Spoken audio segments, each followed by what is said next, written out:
అందరికీ నమస్కారం అండి. అందరూ ఎలా ఉన్నారు? Welcome to Devi Pramila official YouTube channel. ఈరోజు వీడియోలో ఇడ్లీ పిండి అండి. మనం డైలీ వాడుకునే ఇడ్లీ పిండితోటి బజ్జీలైతే చేసేసుకుందాము.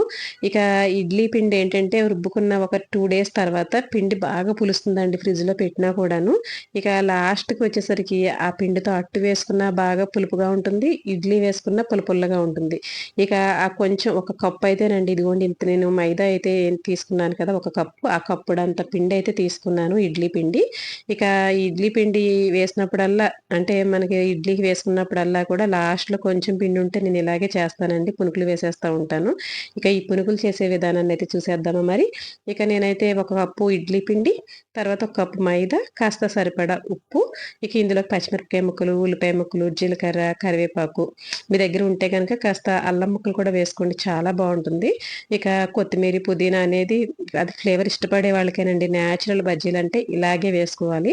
ఇక గడ్డ పెరుగండి. పెరుగు తోడు పెట్టే వీడియోనైతే మన ఛానెల్‌లో పెట్టాను. ఒకసారైతే చూసేయండి. చక్కగా ఉన్న మజ్జిగకి గాని, ఇలా గడ్డ పెరుగు గాని ఒక 2 స్పూన్లు అలా వేసుకొని కలుపుకుంటే బజ్జీలు కూడా చాలా స్మూత్‌గా వస్తాయండి. ఇక తర్వాత దీన్నైతే మనం మార్నింగే నేను పడుకొని లేచిన తర్వాత మనం వంట అయితే స్టార్ట్ చేస్తాం కదా! స్టార్ట్ చేసే ముందు నేనైతే ఇది ముందు కలిపి పక్కన పెట్టేసుకున్నానండి. మనం టిఫిన్ చేసే టయానికి చక్కగా పులుస్తుంది. అదే నైట్ చేసుకుంటే గనుక ఈ బేకింగ్ సోడా కూడా అవసరం లేదండి. నేనైతే 1 అవర్ తర్వాత మనం టిఫిన్ వేసుకునే ముందు నేనైతే తీసుకొని కాస్త బేకింగ్ పౌడర్ అయితే వేశానండి. అదే నైట్ వేస్తే ఇక అసలు బేకింగ్ పౌడర్ కూడా అవసరం లేదు. ఎందుకంటే బాగా పులిసి గుడ్ బాక్టీరియా ఫార్మ్ అయ్యి మనకి చక్కగా బజ్జీలు గుల్లగా వస్తాయండి. ఇప్పుడైతే నేను కాసింత కొంచెం వాటర్ కలుపుకొని జారుగా మనకి బజ్జీ ఎలాగైతే జారుగా వదులుతానికి ఆ విధంగా నీళ్ళైతే కలుపుకొని ఇక బజ్జీలైతే వేసేసుకుంటున్నానండి. ఇక మీ దగ్గర మజ్జిగ ఉంటే మజ్జిగ కూడా కలుపుకోవచ్చు. ఎంత మజ్జిగ కలుపుకుంటే అంత స్మూత్‌గా చాలా టేస్టీగా వస్తాయండి. అందులోనూ వెన్న పెరుగు ఉంటుంది చూడండి. మనకి ఊర్లలో అయితే మనకి బర్రె పాలు చక్కగా వెన్న పాలు ఉంటది.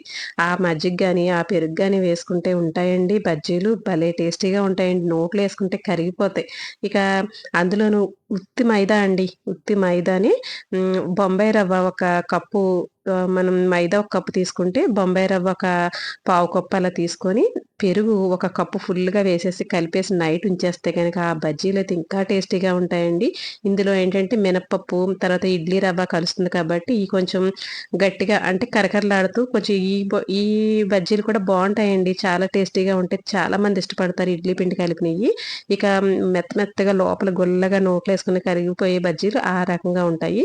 చాలా బావుంటాయండి. అమ్మాళ్ళ ఇంటికెళ్తే గనక అక్కడ నేను ఆ బజ్జీలే ఇష్టపడతానండి. చాలా బావుంటాయి. ఇక ఇందులో వచ్చేసరికి చూసారు కదా! నేను ఆల్రెడీ ముందు వేయించి పక్కన పెట్టుకున్న వాయిని ఇందులో వేసేసానండి. కొంచెం గోల్డెన్ కలర్ వచ్చిన తర్వాత అవి కూడా వేసేస్తే ఇప్పుడు ఇవి 2 కలిపి వేగితే మనకి బజ్జీలనేవి చక్కగా కరకరలాడుతూ క్రిస్పీగా చాలా బాగా వస్తాయి. ఇప్పుడు ఈ కలర్‌లో మొత్తం తీసేసుకోవడమేనండి. ఇక ఇదండి బజ్జీలు మాత్రం చాలా టేస్టీగా ఉంటాయి. గుల్లగా వస్తాయి. మనం వెన్న పాలతో వేసిన దానికిని, దీనికి కొంచెం తేడా ఉంటుంది. ఇదండి రెగ్యులర్‌గా నేను వేసే బజ్జీల రెసిపీ అయితే ఇది. బజ్జీ గూడా ఈడిపి చూపిస్తాను చూడండి. ఎంత గుల్లగా అంటే ఇలా అంటే అలా చక్కగా చూసారు కదా! ఎంత గుల్లగా వచ్చేస్తుందో. చాలా బావుంటాయండి. మనకి విజయవాడలో ఈ చిన్న పునుకులు, ఈ పునుకులంటే చాలా ఫేమస్ కదండీ! విజయవాడలో ఈ సల్ల పునుకులంటే చాలా ఫేమస్. మా వారు వెళ్ళినప్పుడల్లా కారులో వెళ్తే గనక అక్కడ ఆపి మరి ఈ పునుకులు తీసుకుంటారండి. పునుకులనొచ్చు, బజ్జీలనొచ్చు ఇంకేవైనానండి ఇంకా.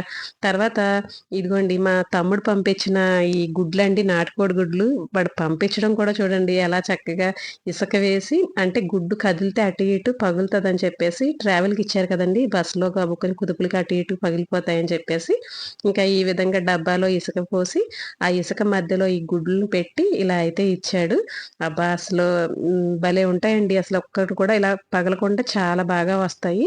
ఏంటి లంకి బిందులు ఏదో మట్టి తవ్వుతుంటే లంకి బిందులేవో వస్తాయంటండి. అలాగా తవ్వుతున్న కొద్దీ ఈ గుడ్లు వస్తూనే ఉన్నాయండి. చూసారు కదా! ఇక దగ్గర దగ్గరగా ఒక ట్రే గుడ్లండి. ఓ 30 గుడ్ల దాకా పంపించాడు. పైన గుడ్లన్నీ కూడా నేనైతే ముందు రోజునే కొంచెం పిల్లలకి ఫ్రై చేసి ఆమ్లెట్ ఏసి ఇచ్చేసాను.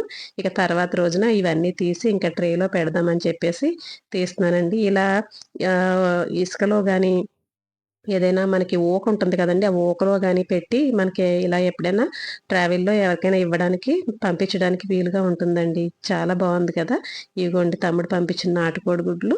ఆ పైన తెల్లగా ఉన్న గుడ్లేమో మనకి ఇంట్లోను మనం తెచ్చుకున్న డైలీ మనకి ఇక్కడ దొరుకుతాయి కదా షాపుల్లో, ఆ గుడ్లండి ఇవి. ఇంత ప్యూర్ గుడ్లనైతే మనం ఇక్కడ తెప్పిస్తే 300 రూపీస్ తీసుకున్నారండి నాటుకోడి గుడ్లు. మీకు వీడియో కూడా అప్‌లోడ్ చేశాను. గుడ్లు కూడా చాలా బాగా అసలు పగలకుండా, కళ్ళకుండా ఎంత బాగా వచ్చినాయో చూడండి. ఇలాంటి బలమైన ఫుడ్‌నైతే వీలైనంత వరకు అందుబాటులో ఉన్నవాళ్ళు చక్కగా తీసుకోండి. ఇక తర్వాత నేనైతే చిక్కుడు గింజలండి. మనకి పాదుంది కదా! చిక్కుడుకాయలైతే వచ్చేస్తున్నాయి సీజన్ కాబట్టి, ఆ గింజలైతే అత్తయ్య ఒలిచి పక్కన పెట్టారు. ఆ గింజలతోటి కాస్త 2 వంకాయలు వేసి ఇగురైతే వేశానండి. ఇక ఈ చిక్కుడు గింజలు, వంకాయ ఇగురులో ఇక నాటుకోడి గుడ్లయితే చక్కగా వేసి ముందైతే ఉడకబెట్టేసుకున్నాను కదా! మనకి గుడ్లు కుక్కర్‌లో చాలా బాగా ఉడుకుతున్నాయండి గుడ్లయితే. మీరు కూడా ట్రై చేయండి. కుక్కర్‌లో పెట్టుకోవడం వల్ల మనకి టైం సేవ్ అవుతుంది. తర్వాత గ్యాస్ సేవ్ అవుతుందండి. నీళ్లు కూడా ఎక్కువేమీ పట్టవు. మనకి మాడిపోతుందనే భయం కూడా ఉండదు. చాలా బావుంది. ఇక నేనైతే అందులోనే వాడతానండి. ఇక గుడ్లనైతే కాసింత పసుపు, నూనెలో కాసింత ఏపేసి దోరగా ఇక ఇగురులో అయితే ఉడుకుతున్న కూరలో వేసేసి కాసింత ఇందులో ధనియాల పొడి, కొంచెం జీలకర్ర పొడి వేసేసి ఇక ఈ కూరైతే దించేస్తానండి. చాలా టేస్టీగా ఉన్నది. కూరైతే చాలా బావుంది. మీకు కూడా అవైలబుల్‌గా నాటుకోడి గుడ్లు దొరికితే గనక కంపల్సరీ పిల్లలు, పెద్దలు చక్కగా తీసుకోండి. చాలా మంచిదండి. ఈ వీడియో నచ్చిందా అండి? వీడియో నచ్చితే కనుక లైక్ చేయండి, షేర్ చేయండి. ఛానెల్‌ని అయితే సబ్స్క్రైబ్ చేసుకోండి. పక్కనున్న బెల్ ఐకాన్ అయితే క్లిక్ చేయండి. నోటిఫికేషన్స్ అన్నీ మీ దాకా రావడానికి. కర్రీ అయితే సూపర్‌గా ఉంది. మీరు కూడా నాటుకోడి గుడ్లనే కాదులెండి. మామూలు గుడ్లు, కర్రీ కూడా చక్కగా చేసుకోవచ్చు. చిక్కుడుకాయలొచ్చినన్నాళ్ళు కూడా చక్కగా ఎంజాయ్ చేసేయండి. చాలా బలమైన ఆహారం అండి చిక్కుడు గింజలు. ఉంటానండి మరి. మంచి వీడియోతో మళ్ళీ